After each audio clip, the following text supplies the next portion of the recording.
They're about that situation. They don't want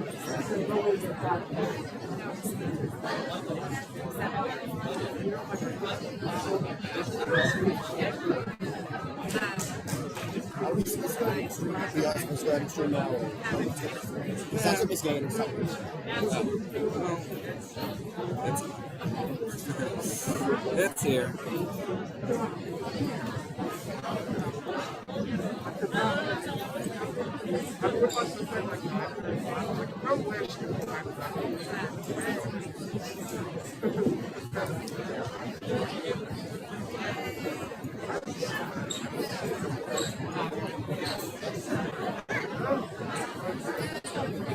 May 27th.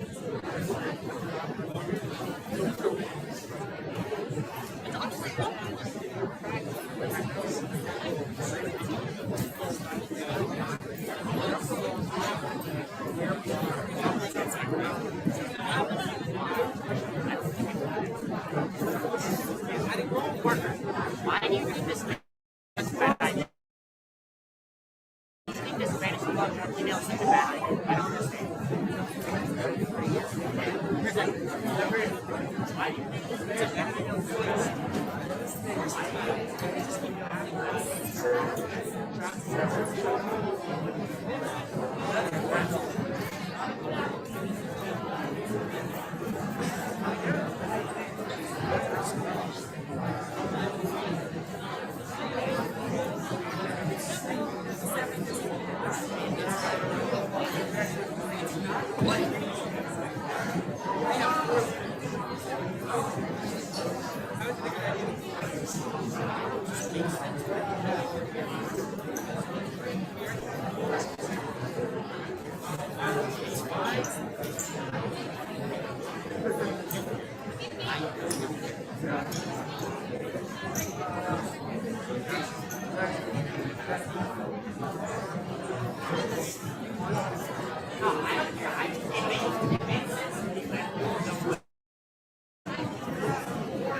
Good morning, back to school.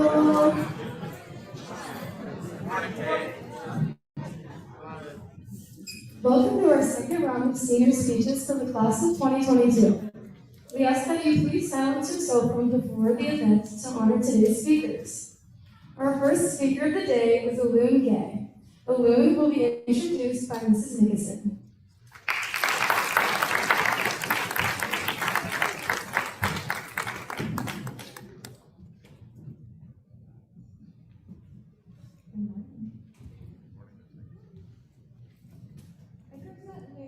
In Mama Page's office. Just like me, he was in there because he needed someone to talk to. And we all know that Mama Page listens, like really listens. I don't remember what he was saying to Mama Page, but I do remember being really impressed. I was kind of taken aback. I thought, who is this tall basketball player who is kind and gentle? He was a walking juxtaposition to be understood. The next time I met Lou was the day that he walked into my classroom.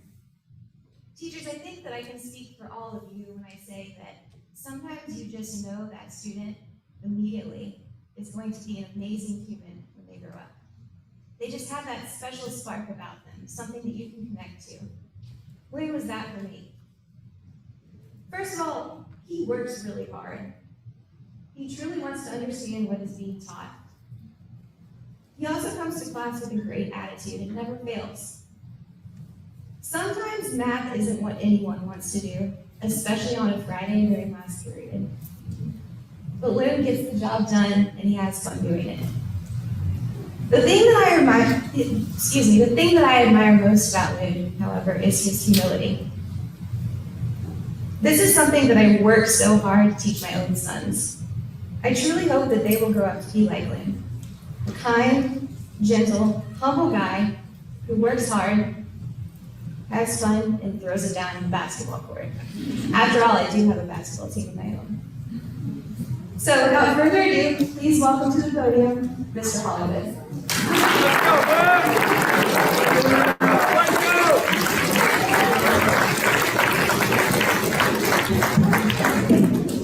Good morning.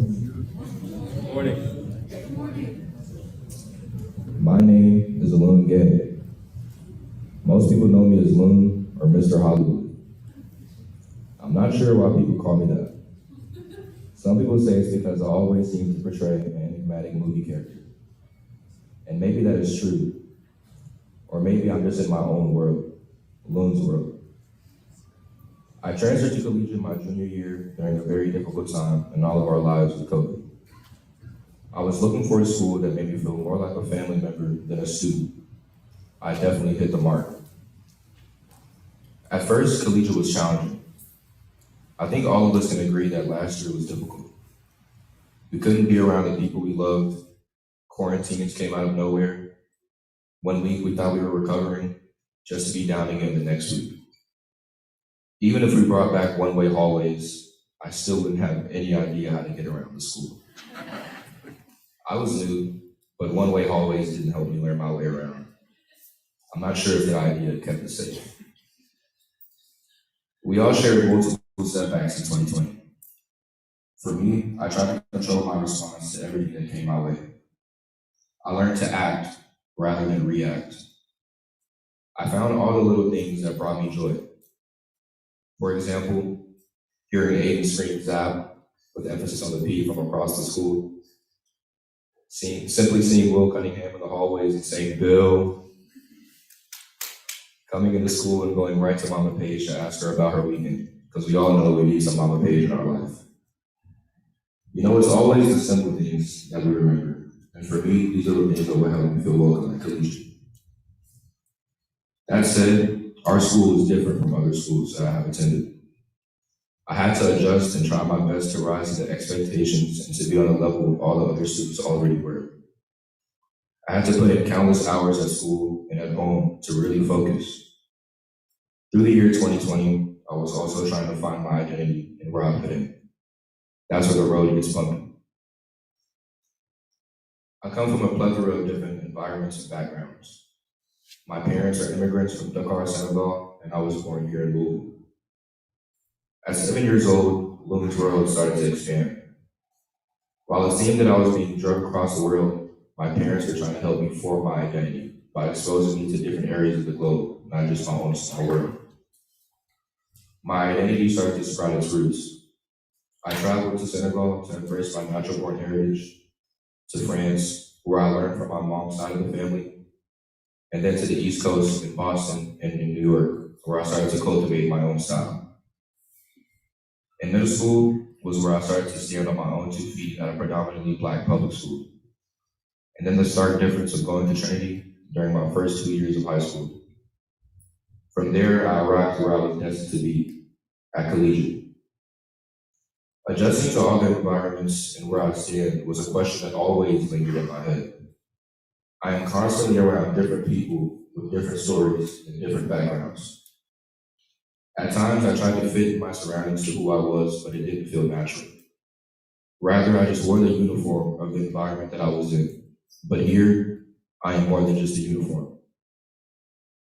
As many of you know, I'm a basketball player and have been playing basketball since I was 4 years old. Last season, I only got to play 11 games due to COVID and injury. Basketball is my escape from reality. It is what keeps me at peace. And when it was taken away from not only me, but my teammates, especially the seniors, it was adversity that we had to push through. My favorite moment of basketball last year was our last game of the season playing against our rivals, KCD. Towards the end of the game, my coach takes me out after a solid performance, and the score is really tight. Cole Thompson brings the ball up the floor, calls the play, sprints baseline, and finds Trevor Holbrook in the corner. Cole passes it, and Trevor almost fumbles the ball as he goes right into a fadeaway three. From my angle, as he shoots the ball, it almost looks like that the ball was going to go right over the backboard. As it falls, it hits the top corner of the screen and falls right in. What I thought was just my escape from reality was now a feeling that I will cherish and remember for the rest of my life, as we all ran onto the floor celebrating our last victory together. Senior year has already been full of ups and downs. Recently, as all of you know, my closest friend was in a car accident. One of the most difficult moments of my life. Echo is such a big part of my life in school, outside of school, and even on the basketball court, as he was planning on being on the team this year. I really wish you guys could know him like I do. He is the kind of friend everyone should have. Always looking to give a helping hand, even if he never met you a day in his life. He always finds a way to put a smile on my face. If it's from him goofing off or talking about which side is his good side. We all miss him very much. I have a message for you guys from Echo. I appreciate you all and want to thank you for the support and prayers. I will be back 110%. All of these trials and tribulations that I've been through have led me to the question, who am I? How has everything I've been through and endured brought me to this point? Everyone in this room has been through their obstacles and roadblocks in life. How did you respond to those situations? Did they build you or temporarily sideline your goals and ambitions? To end MLK Road, it is only in our darkest hours that we may discover the true strength of the brilliant light within ourselves that can never, ever be dimmed. My collegiate family shows me that MLK words are true.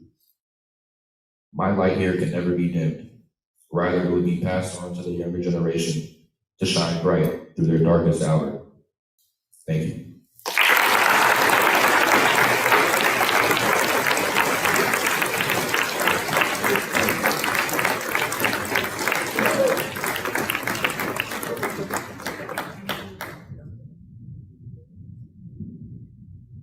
Our second speaker today is Gracie Blom. Gracie will be introduced by her pom-pom.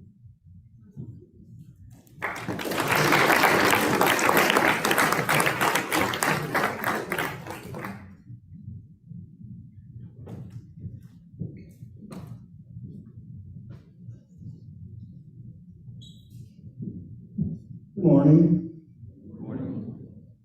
My name is Bill Bell. Gracie's grandfather. I was honored that she called me and asked me to introduce her for a senior speech. Gracie's always loved coming to the farm, playing with the animals, and I thought of many stories I had to tell, but I narrowed it down to one. So it's when she came one time and was gone all day. I went back to the barn to see where she was, and she was cleaning out a stall. And I said, "What are you doing?" She says, "Cleaning the stall for my horse." "You don't have a horse." So she went on. The next time she came back, she had a miniature horse. So I thought, well, okay, the big smile looking at me. She led that horse all over the barn. And one day she came up, walked the horse up on the back porch, up the stairs, and started in the house, and her grand met her at the door and said, "You're not coming in here." So she had to take the horse back. But every story I thought of to tell is about her loving the farm and that great big smile that's always on her face. Thanks.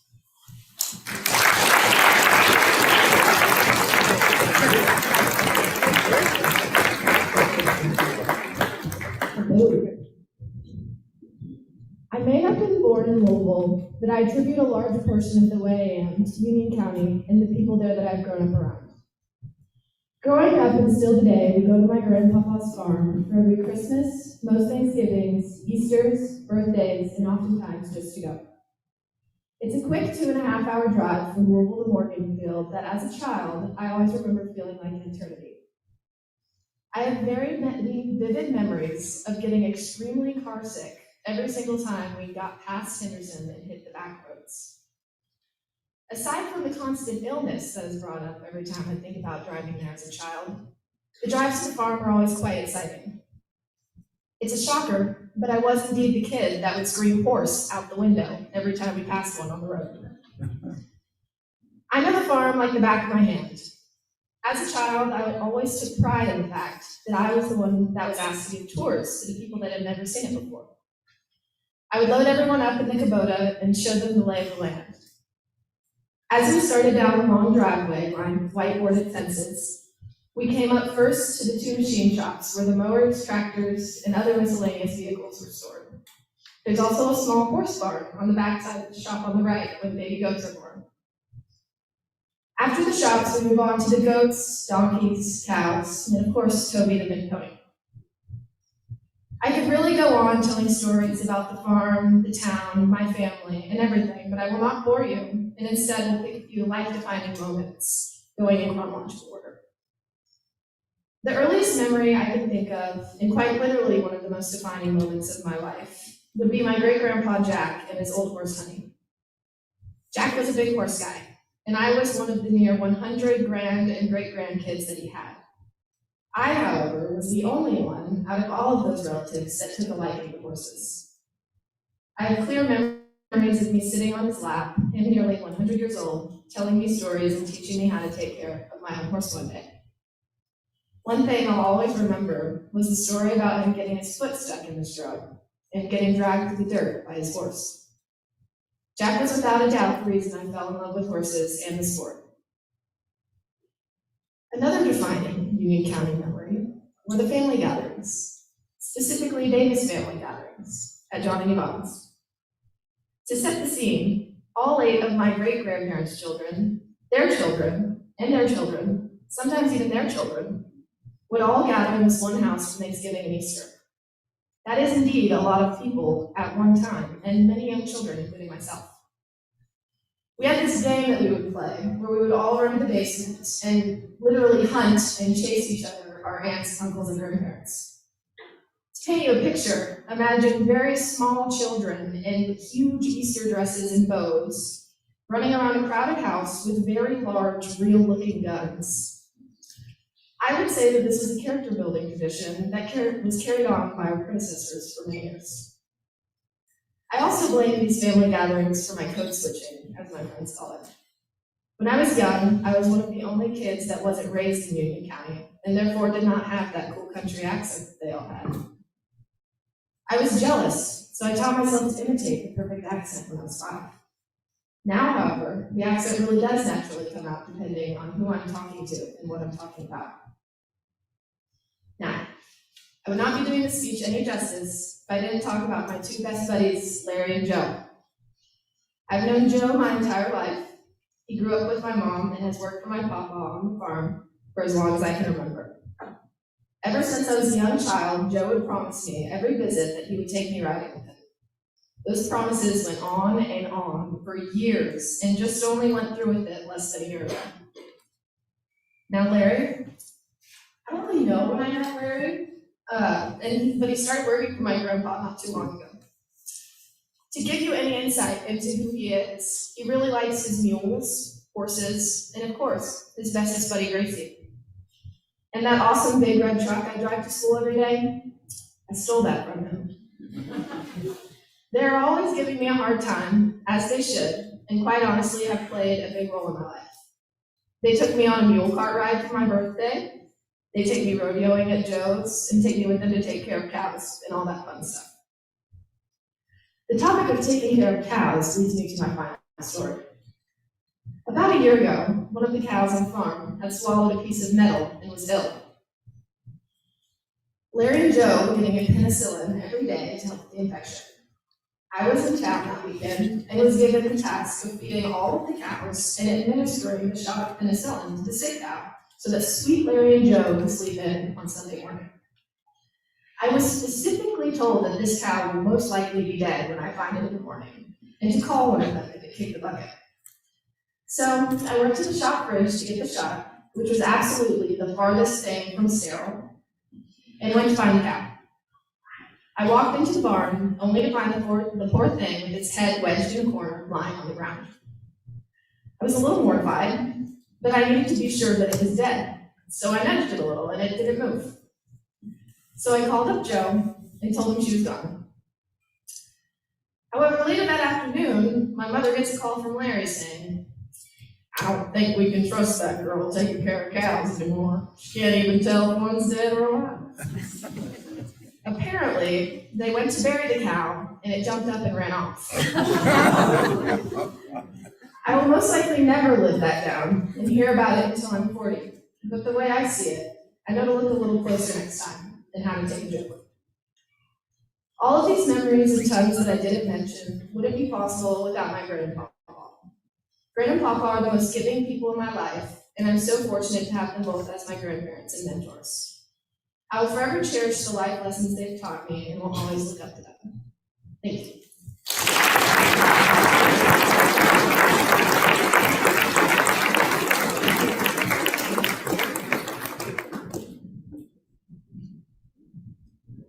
Our third and final speaker today is Jack Sullivan. Jack will be introduced by Ms. Scharfenberger.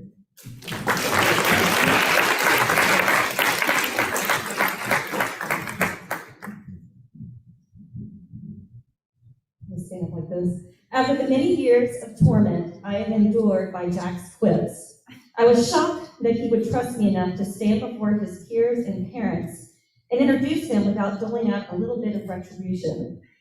I will stay with the tradition of offering kind remarks, but I would like to say that the sarcasm runs deep with this young man.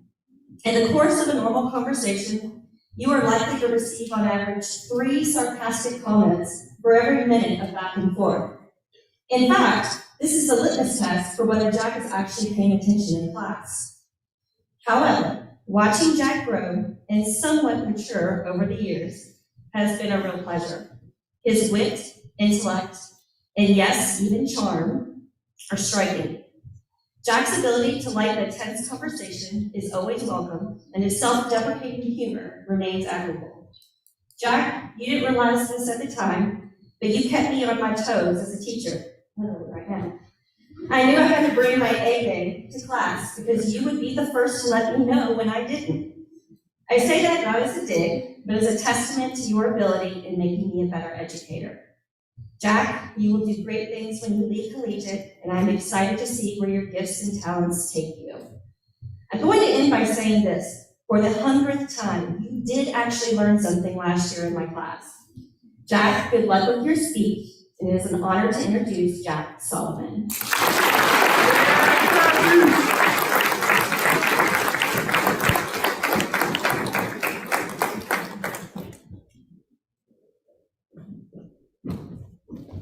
Hey. Hey, Jack.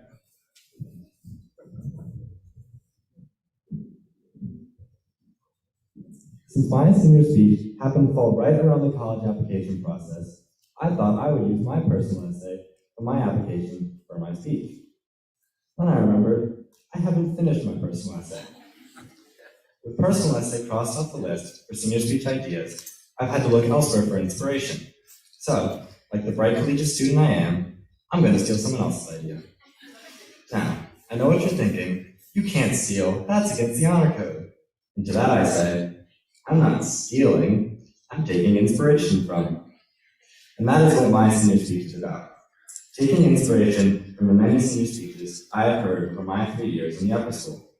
Similar to the idea that every story falls within 6 categories, I believe every senior speech falls within a few categories as well. So, instead of choosing one category to make my speech about, I will instead give you a sample of several. And with that being said, I will start with the first category, what I call the letter. Dear underclassmen, don't let colleges send you emails. You will get it when you are a senior and you get 30 college emails for every one email that matters. Anyways, now on to the real advice. Try to enjoy school as much as you can. Take a break every so often and enjoy yourself. That little bit of stress-free time is what will make school so much more enjoyable. School is meant to be hard, but those moments when you're with your friends are what you're going to remember. Also, please go to your teachers for help. I promise they don't bite. The best part about collegiate is that our teachers are here to help. And the crazy thing is, your teachers know exactly what they want from an assignment. On top of getting a better grade on the assignment, you also make a connection with those teachers. Teachers can be pretty cool sometimes, and you won't know that if you don't go and talk to them. There are plenty of other things I could probably talk about, but the fact is, you're gonna have to figure it out yourself. Make mistakes, now's the time to make them. Sincerely, me. The next category I discovered is the interest category. Many people have interests, and a senior speech is a great place to share them. And with that, I present category 2, the interest. I like horror movies, like a lot. I've probably seen half of the horror movies you can think of, and a dozen more you've probably never heard of. I guess I just like to be scared. Either that, or I like watching other people make life-threatening mistakes that usually end poorly for them. Maybe it's not as sadistic as that, but part of me enjoys just seeing how other people could have done things better. The perfectionist in me likes being able to come up with solutions that don't actually affect me. Personally, I'm not a huge fan of being chased by a man in a mask wielding a chainsaw. But watching a horror movie, I can critique the decisions of others without the risk of getting brutally murdered by a machete in the woods. But I don't just watch horror movies for the irrational decisions of others. I also watch them as an escape from the stressful life I live right now. Somehow, my troubles seem small when I watch someone else getting chased through a hedge maze in the dead of winter. I'm able to replace my stress with fear as I watch all my troubles melt away into the life of the many characters that I watch. Horror movies are an escape for me. Either that, or I'm a sociopath. Guess we'll just have to wait and see. Moving on to our third category, we have identity. People are unique, and there are many factors that make up each person. So, why not write about those factors in my speech? Now presenting the third category, identity. As many of you know, I am Jewish. I make up one of about 7,000 Jewish people in our lovely city of Louisville, Kentucky. To put that into perspective, there are about 1 million people in the metro area of Louisville. So, like my dear mother likes to remind me, I'm very special. But being a part of a minority is not what I want to focus on. I want to focus on what being Jewish means to me. What most people don't really realize about being Jewish is that while yes, it is a religion, it's also an ethnicity. While there is still a religious aspect to Judaism, the main part I want to focus on is the cultural part. Traditions are what make me Jewish. Going to Seder dinner and breaking the fast on Yom Kippur with my family are what defines my Judaism. While most people celebrate Christmas and Easter, I celebrate Rosh Hashanah and Passover. Now, I won't sit here and talk about how my life is so much different because I'm Jewish, because the fact is, in all other respects of my life, I'm just some 17-year-old kid who goes to a small school in a small city in a state known for fried chicken and horses. But even though my life is quite similar to those around me, there is still a part of me that is different. The traditions that have been carried through my family and many other Jewish families is what I think makes me special. Judaism means to me having traditions that are special to my culture and being a part of a community that shares those same traditions. And as I go into college and move away from home, I hope to find a new community of Jewish people that I can share those traditions with. Also, I think the food's pretty good. Now, to those of you who have experienced senior speeches before, you may be thinking, what other categories could there possibly be? And to that I say, one more. Now, this category is, to my knowledge, has never been done before, which is why I would like to introduce to you my fourth and final category, the acrostic poem. I will be doing an acrostic poem to sum up my years of collegiate towards senior speech. S is for senior year. I finally made it! E is for early mornings, always very tired. N is for no sleep. I wish I'd gotten more of it. I is for in-person school, something I'm very glad of. O is for only a few more months till I graduate. R is for rough drafts. I've written a lot of them. S is for studying. I definitely should have done more of it. P is for procrastinating, and I definitely did a lot of that as well. E is for eating lunch with my friends. I'll miss it. E is for eager, but I am for college. C is for cramming. I don't recommend it. And finally, H is for hooray! My speech is almost over. In all seriousness, though, there is a reason why so many people choose speeches that fall into these categories. Besides the fact that they're probably the easiest speeches to write, they also do a good job of summing up what it means to be yourself. And I think they've done a good job of summing up what it means to be Jack Strong. Thank you.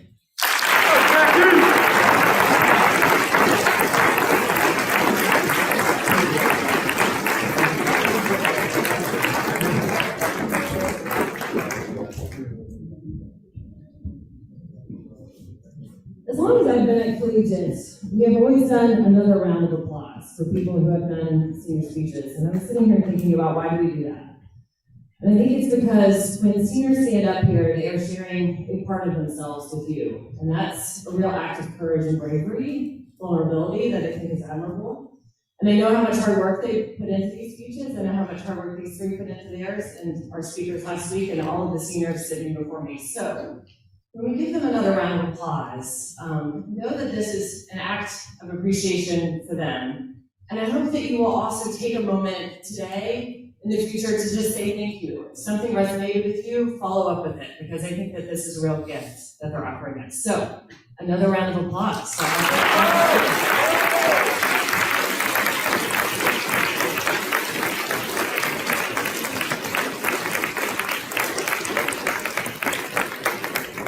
Okay, I hope everyone has a great rest of the day and a great fall break.